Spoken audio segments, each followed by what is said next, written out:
Hello, learners! I am Crystal May Sara Lopez, and learn more with models of curriculum with me. Are you ready? Let's go and learn!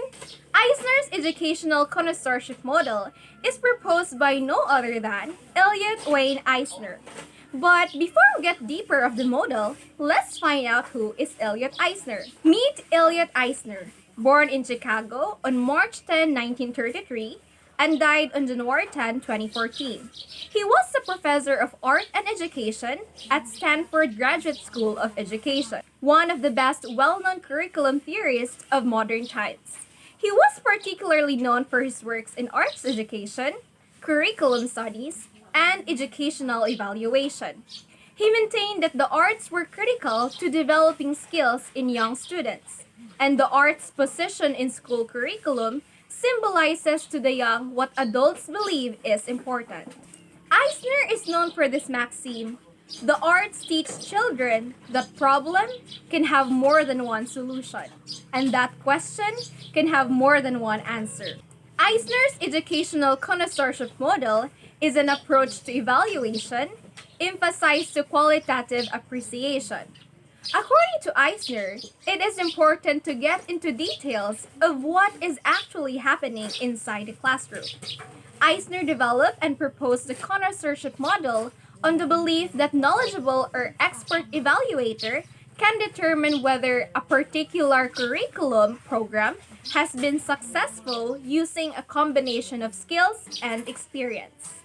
In his connoisseurship evaluation model, music, dance, and art is essential in developing critical thinking skills for children.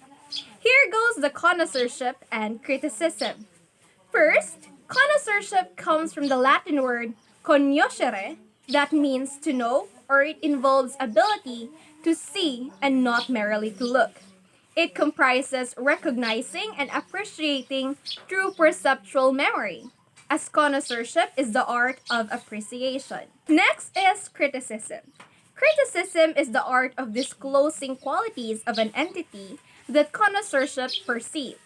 This type of thinking has a varied expectations, goals, and hopes for students require creativity, exploration, or investigation, and helping others to see what they may not have seen before. Educators need to become something more than connoisseurs, one who understands the details or technique or principle of an art and is competent to act as a critical judge. They need to become critics. Connoisseur is someone who examines and evaluates based on meanings and relationships, while a critic is someone who evaluates and then relates the information to the public to be recognizable language, whereas a connoisseur simply appreciates the work. Critics are people who can render what they come to know in the language that is accessible to others and that enables to receive the work, the performance, or object at hand. Therefore, criticism is an art of saying useful things about complex.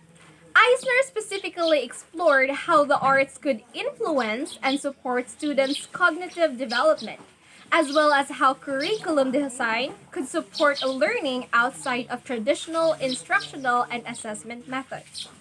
Eisner felt that a standard-based curriculum is too rigid and doesn't encourage the development of imagination. In his opinion, learning outcomes should not always be predetermined and there should be a room for the unpredictable. Learning should be an exploration. Furthermore, Eisner was a proponent of arts-based approach to educational criticism.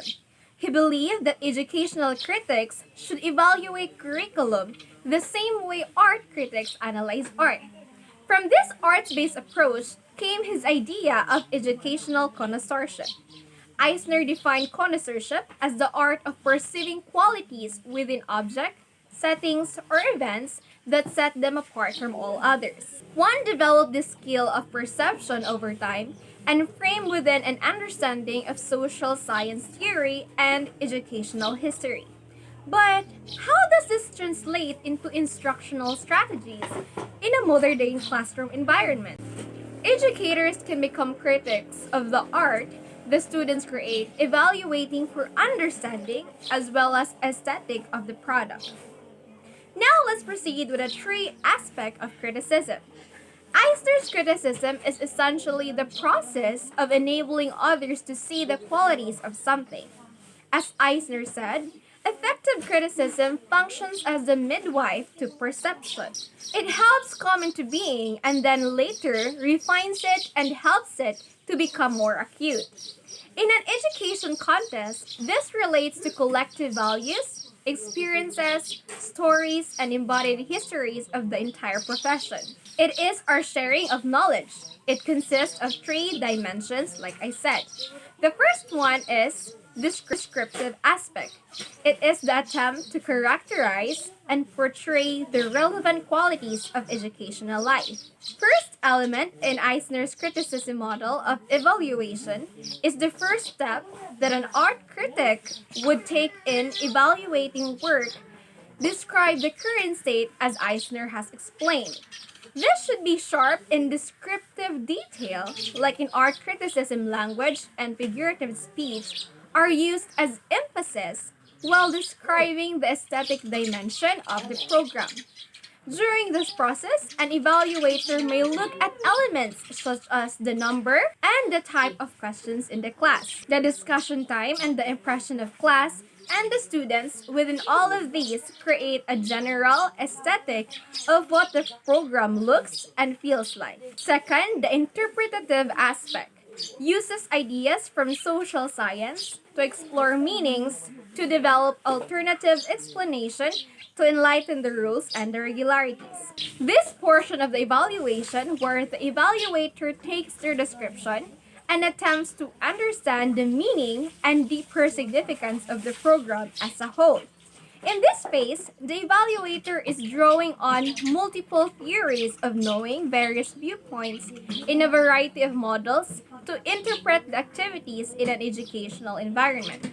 From the point of view of the evaluator, in this dimension, there should be a developed sense of theoretical knowledge and a wide series of criteria. Evaluative aspect. The underlying architecture where judgments are made in an effort to improve educational processes and grounds for the value choices so that others might better disagree. It also presents a better argument or proper evaluation of results. The final dimension of educational criticism. Here, the first two dimensions are merged into a final evaluation where the significance of the description and the effects of the interpretation are evaluated as with connoisseurship in the private practice of evaluation. Educational criticism also takes an evaluative dimension.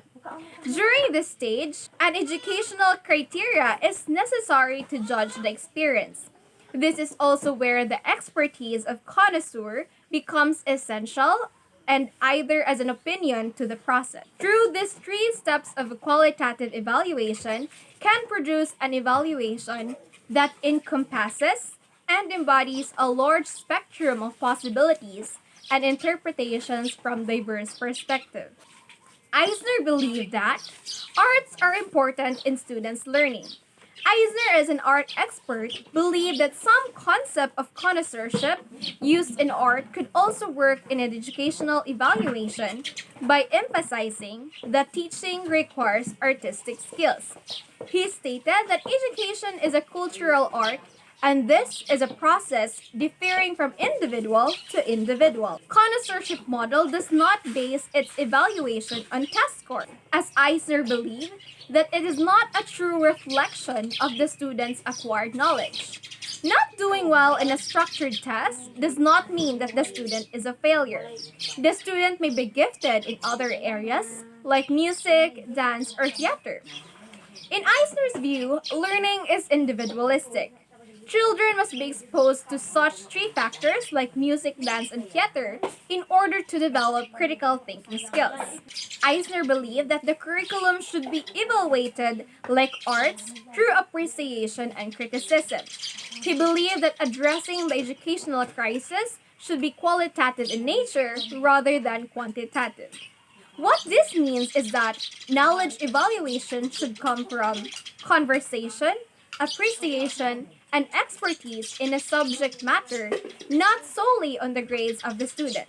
Furthermore, Eisner stressed the importance of arts in curriculum development and evaluation, claiming that art should be treated equally with other subjects, not as co-curricular. And that is all. I hope you've learned something. Thank you for listening.